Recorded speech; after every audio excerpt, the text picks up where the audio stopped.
Hello everyone, आशा करता हूँ आप सब लोग अच्छा ही होंगे। आज हम पढ़ने वाले हैं class 10th history that is nationalism in India. इससे पहले आप लोग को मैं 8 वीडियो बना चुका हूँ और ये है 9th नंबर वीडियो। अगर आप लोग इससे पहले मेरे वीडियो नहीं देखे हैं जाके देख लीजिए, क्योंकि ये रिलेटेड है। लेसन डाइजेस्ट चैनल के माध्यम से आप लोग इसको देख सकते हैं। In this video we shall learn about the limits of civil disobedient movement. हम सिविल डिसोबीडिएंट मूवमेंट्स के लिमिट्स के बारे में, इंक्लूडिंग द पूना पैक्ट के बारे में भी हम लोग पढ़ने वाले हैं। First of all civil disobedient movements. Civil disobedient movements का बहुत सारा पॉइंट्स दिया गया है। Let's understand one by one. The Congress had ignored the Dalit for fear of offering the Sanatanis and the conservative high caste Hindus. Sanatanis Hindu धर्म का एक पार्ट है। उस धर्म को लोग और कंजर्वेटिव हाई कास्ट लोग जो हिंदू थे, खास करके ब्राह्मण के बारे में हम बात करेंगे, इन सभी का सपोर्ट इंडियन नेशनल कांग्रेस ने उस समय किया करता था। ऐसा क्यों? आप लोगों को पहले भी बताया हूँ। उन लोगों ने फंडिंग किया करते थे। किसको? इंडियन नेशनल कांग्रेस को। तो वो नहीं चाह रहा था कि दलित लोगों का सपोर्ट करे और इन लोगों ने हमसे नाराज़ हो जाए और हमारे फंडिंग बंद हो जाए। जिसके चलते बाद में जो दलित लोगों ने एक अलग सा इलेक्टोरल पॉलिटिक्स बनाने के लिए चाहे, जो नेशनल काउंसिल बॉडी में बनाने के लिए चाहे, जिसका नाम पूना पैक्ट में हुआ था और आगे इसके बारे में मैं डिटेल्स में बताऊंगा। Second point, the Congress came to more visibly associated with opening Hindu religious nationalist groups like Hindu Mahasabha. It create distance between Congress and Muslim League. आप लोग को बता दूं, धीरे धीरे कांग्रेस ने क्या किया ना, हिंदू महासभा का नज़दीक बनता गया, नज़दीक उनका बनता गया। जिसके चलते मुस्लिम लीग ने देखा कि हम लोग क्या हो रहे हैं, नेगलेक्ट होते जा रहे हैं, हम लोग माइनॉरिटीज बनते जा रहे हैं, तो हमारा सुना नहीं जाएगा। जिसके चलते दोनों के बीच में धीरे धीरे क्या बनने लगा, आप लोग का दूरियां बनने लगा। सेकंड पॉइंट में बताया जा रहा है किन दोनों के बीच में, मुस्लिम लीग और इंडियन नेशनल कांग्रेस के बीच में। तो ये भी एक लिमिटेशन हुआ सिविल डिसोबीडिएंट मूवमेंट का। Third point, Muslim demands reserve seat in the central assembly. It improve critical issue among the parties. आप लोग को बता दूं, धीरे धीरे ऐसा हुआ, मुस्लिम लीग और ख़ास करके मोहम्मद अली जिन्ना, उन्होंने क्या किए ना, डिमांड करने लगे क्या, सेंट्रल असेंबली में क्या होगा ना, मुस्लिम के लिए अलग सा सीट होगा, रिजर्व करके रखा जाएगा और मुस्लिम प्रोविनेंस एरिया में उन लोग का रेशियो जो है मुस्लिम का ज़्यादा होगा, कांग्रेस का कम होगा। इसी तरीके से जो मान चुके थे कौन, ब्रिटिशर्स ने उसको मान चुके थे, लेकिन इसके चलते दोनों पार्टियों के बीच में भी डिफरेंसेस आने लगा। ये भी एक लिमिटेशन हो सकता है। Third point, it create fear that the culture identify the minorities would be submerged under the domination of majority. It means आप लोग बोल सकते हैं जो minority should be granted, majority should be neglected इधर हो रहा था, लेकिन ऐसा होना नहीं चाहिए। आई मीन टू से जो माइनॉरिटी हो और मेजोरिटी हो सभी का मानना चाहिए। तो मुस्लिम लोगों ने, या आप दलित बोल सकते हैं, या माइनॉरिटी ने अपने आप को एक अलग थलग महसूस कर रहे थे। और ख़ास करके उन लोगों को पता चला जो हिंदू देश जगह में हमें क्या होना होगा, हम लोग को डोमिनेट करके रखे रहेंगे। तो जैसा कि इंडिया में ऐसा नहीं होना चाहिए था। तो ये भी एक सिविल डिसोबीडिएंट मूवमेंट का शॉर्ट कमिंग्स आप लोग बोल सकते हैं, लिमिटेशन बोल सकते हैं।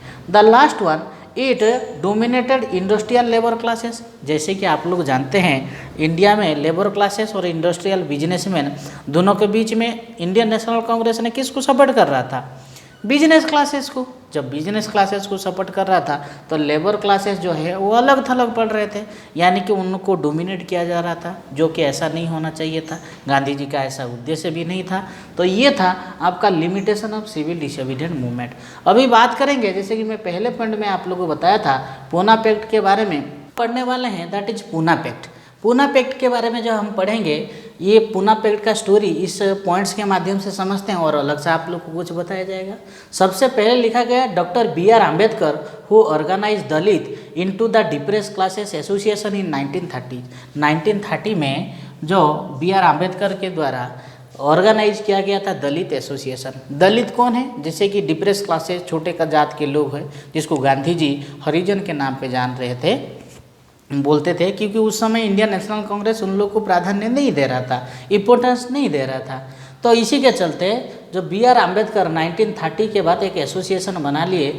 अब क्यों ना सेकेंड राउंड टेबल कॉन्फ्रेंस जो लंदन में हुआ था उसके बाद में बना दिए थे।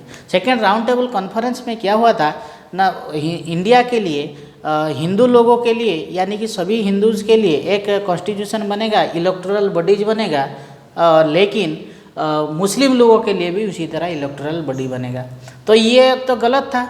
उसी का चलते doctor B R Ambedkar ji ने बोले तो दलित लोगों के लिए भी एक इलेक्टोरल बॉडीज बने, क्योंकि सेकेंड राउंड टेबल कॉन्फ्रेंस में उसी तरह डिसीजन हुआ था। इसमें सेकंड पॉइंट में लिखा गया by demanding separate election for Dalit. कौन दलित डिमांड कर रहे थे? B R Ambedkar. किसके माध्यम से? डिप्रेस क्लासेस एसोसिएशन 1930 के माध्यम से। After British government concern Gandhi ji began to fast.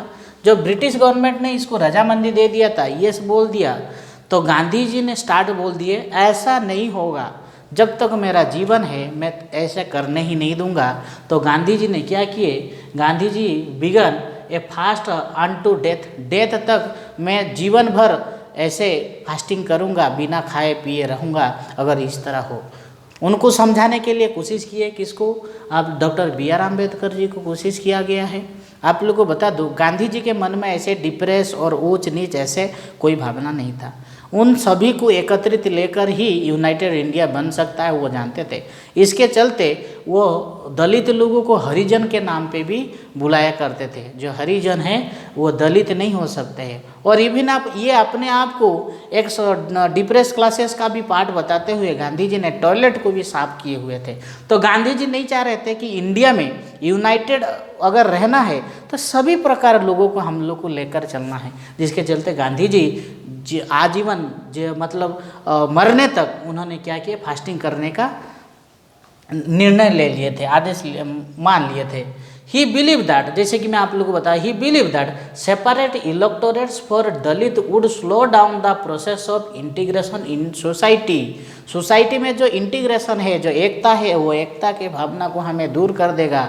जो नेशनलिज्म का सोच हमारे बीच में आया है वो दूर हो जाएगा। तो हम ऐसा नहीं करते हैं। आखिरकार B R Ambedkar accepted Gandhi ji proposal and result was the Poona pact in September 1932। और पूना पैक्ट बना। ये पूना पैक्ट क्यों बना ना? पूना के जगह में साइन हुआ था। किस साइन हुआ था? पूना पैक्ट है क्या आप लोगों को बता। ये पूना पैक्ट के माध्यम से it gives the depress classes later to be known as scheduled caste, यानी कि डिप्रेस क्लासेस को अभी शेड्यूल्ड कास्ट के नाम पे जाना जाएगा। एक बात। दूसरा बात, they got reserve seat in provincial central legislative council. जो इलेक्शन होने वाला था सभी के लिए रिजर्व सीट। किसके लिए रिजर्व सीट? दलित लोगों के लिए, जिसको अभी शेड्यूल्ड कास्ट के नाम पे जाना जाएगा। But they were to be voted in the general electorate. General electorate में जो होगा सभी लोगों को पार्टिसिपेशन करने दिया जाएगा, यानी दलित हो और अपर क्लासेस हो। ये था हमारा आज का पाठ है और आप लोग को आगे पढ़ाते जाऊंगा। तब तक देखते रहिए लेसन डाइजेस्ट। जय हिंद।